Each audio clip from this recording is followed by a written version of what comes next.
नथमलपुर गोलीकांड में प्रशासन अपराधियों की कर रही है मदद, रघुपति यादव ने कहा।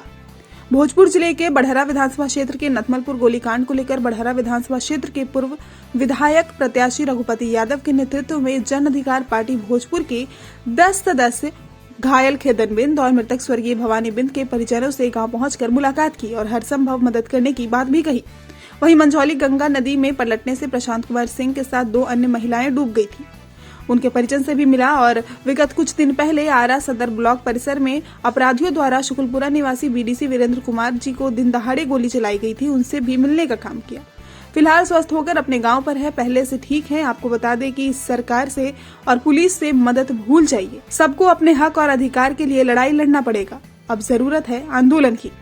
सरकार और प्रशासन पर हमला बोलते हुए बढ़हरा विधानसभा के पूर्व प्रत्याशी रघुपति यादव ने कहा कि इस सरकार में गरीबों की सुध लेने वाला कोई नहीं है। भोजपुर समेत पूरे बिहार में दिन दहाड़े प्रतिदिन हत्याएं हो रही है, लेकिन प्रशासन काल में तेल डालकर सोई हुई है।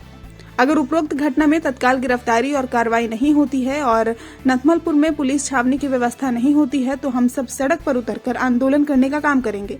जन अधिकार पार्टी के राष्ट्रीय प्रवक्ता शाहबाद प्रभारी भाई दिनेश ने कहा कि युग युग अंतर से गरीबों का शोषण होते जा रहा है।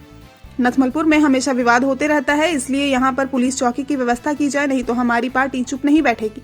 वहीं प्रदेश प्रवक्ता डॉक्टर पवन यादव ने कहा कि अन्याय के खिलाफ लड़ना हमारी पार्टी का शुरू से ही विचारधारा रहा है और गरीब शोषित परिवार के साथ पूरी जन अधिकार पार्टी मुस्तैदी के साथ खड़ी रहेगी।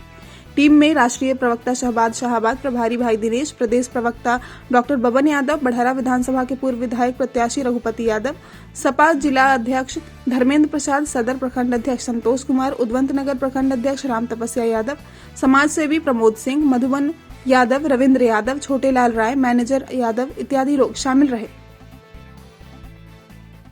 भोजपुर न्यूज के लिए आरा से तारकेश्वर प्रसाद की रिपोर्ट।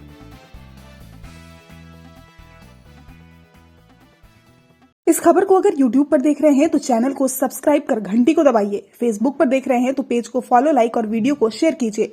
और भोजपुर जिले के तमाम खबरों को सबसे पहले अपने फोन पर पाने के लिए प्ले स्टोर से भोजपुर न्यूज ऐप को इंस्टॉल कीजिए।